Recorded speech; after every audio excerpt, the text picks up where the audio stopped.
ऊर्जा ही सब कुछ का सार है। हम एक कंपनशील ब्रह्मांड में रहते हैं और हमारे विचारों और भावनाओं में हमारे आसपास की दुनिया को आकार देने की अविश्वसनीय शक्ति है। आपने पहले ही देखा है कि कैसे ऊर्जा और कंपन वास्तविकता के निर्माण खंड हैं, लेकिन अब और भी गहरे रहस्यों को खोलने का समय है। क्या आपने कभी कोई संख्या देखी है जो आप जहां भी देखते हैं दोहराती रहती है? शायद आपको घड़ी पर बार बार 11-11 दिखाई देता है, या जिस दिन आप खोया हुआ महसूस कर रहे होते हैं उस दिन कहीं से भी एक पंख दिखाई देता है, या शायद ठीक सही समय पर एक गाना बजता है जिसके बोल ऐसा महसूस कराते हैं मानो वे आपके लिए ही लिखे गए थे। क्या यह महज संयोग है, या यह ब्रह्मांड अपनी गुप्त भाषा में बोल रहा है? ये क्षण यादृच्छिक नहीं होते हैं, वे सिंक्रोनिसिटीज हैं, अर्थपूर्ण संयोग जो आपका ध्यान खींचने के लिए डिजाइन किए गए हैं। ब्रह्मांड हमेशा आपसे संवाद कर रहा है, आपको अपने उच्चतम पथ की ओर निर्देशित करने के लिए संकेत, प्रतीक और संदेश भेज रहा है। लेकिन बात यह है कि ज्यादातर लोग इन संकेतों को नजरअंदाज कर देते हैं क्योंकि वे ध्यान नहीं दे रहे होते हैं। प्राचीन संस्कृतियों में इन संकेतों को पवित्र माना जाता था। 3, 7 या 9 जैसी संख्याओं का गहरा आध्यात्मिक महत्व था। कमल का फूल, अनंत का चिन्ह या प्रकृति में पाए जाने वाले सर्पिल जैसे प्रतीकों को सार्वभौमिक सत्यों की याद दिलाने के रूप में देखा जाता था। ध्वनियों ने भी एक महत्वपूर्ण भूमिका निभाई। लेकिन ये प्रतीक और ध्वनियाँ आपको विशेष रूप से क्यों दिखाई देती हैं? क्योंकि वे आपकी वर्तमान ऊर्जा के साथ रेजोनेट करती हैं। जिस तरह एक रेडियो विशिष्ट आवृत्तियों में ट्यून करता है, उसी तरह आपके विचार, भावनाएं और इरादे एक संकेत प्रसारित करते हैं। ब्रह्मांड संकेतों, इशारों और सिंक्रोनिसिटी के माध्यम से इस संकेत को आप पर प्रतिबिंबित करके जवाब देता है। उस आखिरी बार के बारे में सोचें जब आपने एक ऐसा संकेत देखा था जो अनदेखा करने के लिए बहुत सही लगा था। शायद यह निराशा के क्षण में आपके हाथ पर एक तितली का उतरना था जो आपको परिवर्तन की याद दिला रहा था, या आपने किसी अजनबी को ठीक वही कहते हुए सुना जो आपको एक निर्णय लेने के लिए सुनने की जरूरत थी। ये संयोग नहीं है, ये संकेत है। ब्रह्मांड आपसे विश्वास करने, संरेखित होने और आत्मविश्वास के साथ आगे बढ़ने के लिए कह रहा है। तो आप इस भाषा का लाभ कैसे उठा सकते हैं? यह जागरूकता के साथ शुरू होता है। अपने जीवन में पैटर्न पर ध्यान देना शुरू करें। आवर्ती संख्याओं, वस्तुओं या वाक्यांशों पर ध्यान दें जो आपका पीछा करते हुए प्रतीत होते हैं। उन्हें लिखें और इस पर विचार करें कि वे आपको कैसा महसूस कराते हैं। ये संकेत आपके सच्चे सू की ओर ले जाने वाले ब्रेड क्रम की तरह हैं। लेकिन यहाँ जादू है। जितना अधिक आप इन संकेतों को स्वीकार करते हैं, उतना ही वे दिखाई देते हैं। इस गुप्त भाषा में ट्यून करके आप ब्रह्मांड के साथ अपने संबंध को बढ़ाते हैं, और जब आप ब्रह्मांड के साथ संरेखित होते हैं तो जीवन सहजता से बहने लगता है। याद रखें, ब्रह्मांड शब्दों में नहीं बोलता, यह प्रतीकों, ध्वनियों और भावनाओं में बोलता है। एक बार जब आप इसके संदेशों को डिकोड करना सीख जाते हैं, तो आप मार्गदर्शन, स्पष्टता और उद्देश्य से भरे जीवन का द्वार खोलते हैं। The science of synchronicity. अब जब हमने पता लगा लिया है कि ब्रह्मांड प्रतीकों, संख्याओं और संकेतों के माध्यम से कैसे बोलता है, तो आइए और गहराई में उतरते हैं। यह कैसे काम करता है? क्या सिंक्रोनिसिटी सिर्फ एक जादुई विचार है, या इसके पीछे विज्ञान है? इसका उत्तर कार्ल जंग द्वारा प्रस्तुत एक अभूतपूर्व अवधारणा में निहित है, सिंक्रोनिसिटी। उन्होंने इसे अर्थपूर्ण संयोग के रूप में वर्णित किया, जिनका कोई कारण संबंध नहीं है, लेकिन वे अर्थ में गहराई से जुड़े हुए हैं। कल्पना कीजिए कि आप किसी पुराने दोस्त के बारे में सोच रहे हैं और कुछ ही पल बाद उनका आपको फोन आ जाता है, या आपको एक ऐसी किताब मिलती है जो उस सवाल का पूरी तरह से जवाब देती है जिस पर आप हफ्तों से विचार कर रहे थे। ये घटनाएं यादृच्छिक लग सकती हैं, लेकिन वे एक गहरा संबंध रखती हैं जो संयोग से परे है। इसे समझने के लिए आइए पारस्परिक संबंध, इंटरकनेक्टेडनेस के विचार को देखें। जंग का मानना था कि सिंक्रोनिसिटी सामूहिक अवचेतन कलेक्टिव अनकॉन्शियस से उत्पन्न होती है, जो साझा मानवीय अनुभव और ज्ञान का एक विशाल भंडार है जो हम सभी को जोड़ता है। इसका मतलब यह है कि एक व्यक्ति के विचार, भावनाएं और इरादे दूसरे की वास्तविकता में बाहर निकल सकते हैं और अर्थपूर्ण पैटर्न बना सकते हैं।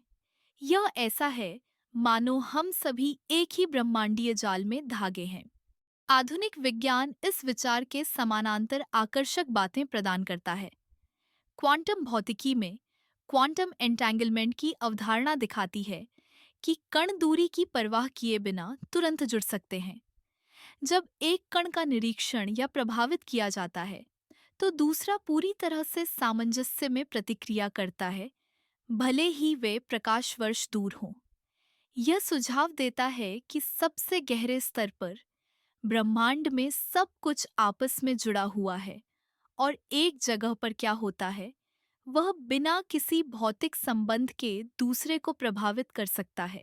लेकिन सिंक्रोनिसिटी केवल कणों के स्तर पर काम नहीं करती है। यह आपके जीवन, आपके मन, आपके विचारों और आपकी भावनाओं में भी काम करती है। आप इस सार्वभौमिक जाल का हिस्सा हैं। जब आप अपनी ऊर्जा को एक विशेष इरादे के साथ संरेखित करते हैं, तो ब्रह्मांड उन घटनाओं, लोगों और अवसरों को एक साथ बुनकर जवाब देता है जो आपके कंपन से मेल खाते हैं। यही कारण है कि कुछ वैज्ञानिक और रहस्यवादी समान रूप से कहते हैं कि आपके विचार आपके सिर के भीतर समाहित नहीं हैं। वे बाहर की ओर फैलते हैं, आपके आसपास की दुनिया को प्रभावित करते हैं।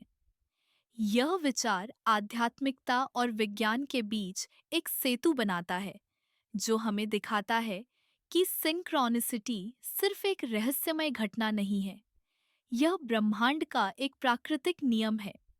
यदि सिंक्रोनिसिटी ब्रह्मांड का हमसे संवाद करने का तरीका है, तो ध्वनि इसके सबसे शक्तिशाली उपकरणों में से एक है।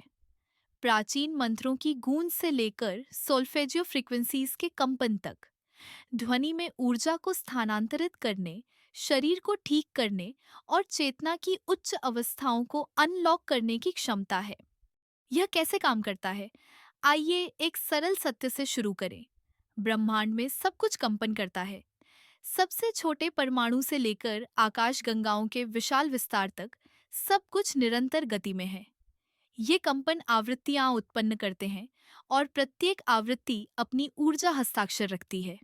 कुछ आवृत्तियां उत्थान और उपचार कर सकती हैं, जबकि अन्य बाधित और खत्म कर सकती हैं।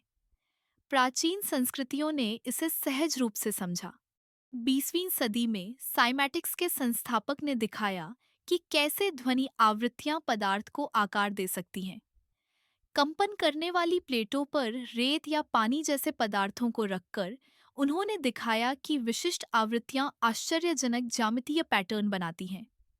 आवृत्ति जितनी अधिक होती है, पैटर्न उतने ही जटिल और सुंदर होते जाते हैं। यह एक दृश्य अनुस्मारक है कि कैसे ध्वनि अराजकता को हार्मनी में व्यवस्थित करती है। लेकिन ध्वनि सिर्फ पदार्थ को आकार नहीं देती, यह हमें भी आकार देती है। आपका शरीर लगभग 60% पानी है और पानी कंपन के प्रति अत्यधिक ग्रहणशील होता है। यहीं पर इमोटो के अभूतपूर्व जल प्रयोग आते हैं। इमोटो ने पानी को विभिन्न शब्दों, ध्वनियों और इरादों के सामने उजागर किया, फिर पानी को जमा दिया और एक माइक्रोस्कोप के नीचे उसके क्रिस्टल का निरीक्षण किया। प्रेम और कृतज्ञता जैसे सकारात्मक शब्दों ने जटिल सम्मित क्रिस्टल बनाए, जबकि घृणा जैसे नकारात्मक शब्दों ने अराजक विकृत आकार बनाए। अब इसकी कल्पना करें, यदि ध्वनि पानी को इस तरह के गहन स्तर पर प्रभावित कर सकती है, तो इसका आपके शरीर, आपके मन और आपकी ऊर्जा पर क्या प्रभाव पड़ता है? यही कारण है कि सोलफेगियो आवृत्तियों या बाइनॉरल बीट्स को सुनना इतना परिवर्तनकारी होता है। ये विशिष्ट आवृत्तियां आपके शरीर और मन के प्राकृतिक कंपन के साथ प्रतिध्वनित करने के लिए डिजाइन की गई हैं। उदाहरण के लिए, 396 हर्ट्ज अपराध बोध और भय को छोड़ने में मदद करता है। 528 हर्ट्ज को डीएनए की मरम्मत और उपचार के लिए चमत्कार टोन के रूप में जाना जाता है। और 741 हर्ट्ज समस्या समाधान और अंतर्ज्ञान में सहायता करता है। यहाँ तक कि गुनगुनाना या गाना जैसी एक साधारण सी चीज भी आपके कंपन को स्थानांतरित कर सकती है।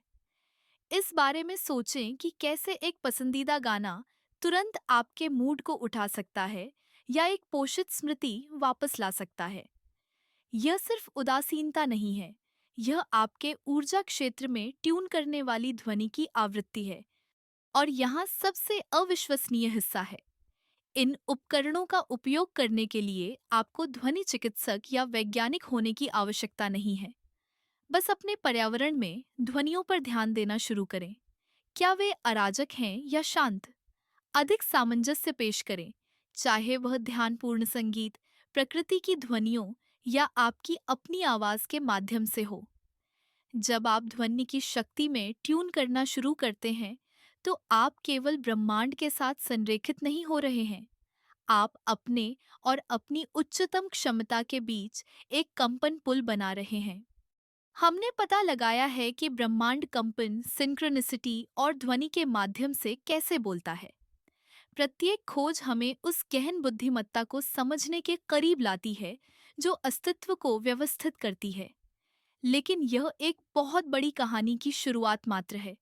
हमारी यात्रा के अगले अध्याय में हम संख्याओं की कंपन शक्ति और ब्रह्मांड में एम्बेडेड छिपे हुए कोड में गोता लगाएंगे। हम सिंक्रोनिसिटी के साथ संरेखित होने के लिए व्यावहारिक कदम उठाएंगे। आपका संख्याओं, प्रतीकों या आवर्ती पैटर्न के साथ क्या संबंध है? क्या वे संदेशों या शायद ब्रह्मांड के कोमल इशारों की तरह महसूस होते हैं? यदि इस यात्रा ने आपको प्रेरित किया है, याद रखें, ब्रह्मांड को समझने की ओर आप जो भी कदम उठाते हैं, वह खुद को समझने की ओर एक कदम है। अगली बार तक जिज्ञासु रहें, संरेखित रहें और हमेशा याद रखें, आप ऊर्जा हैं, आप कंपन हैं और आप अनंत हैं। और ऐसी ही अच्छी अच्छी वीडियो देखने के लिए हमारे चैनल को सब्सक्राइब करें। धन्यवाद।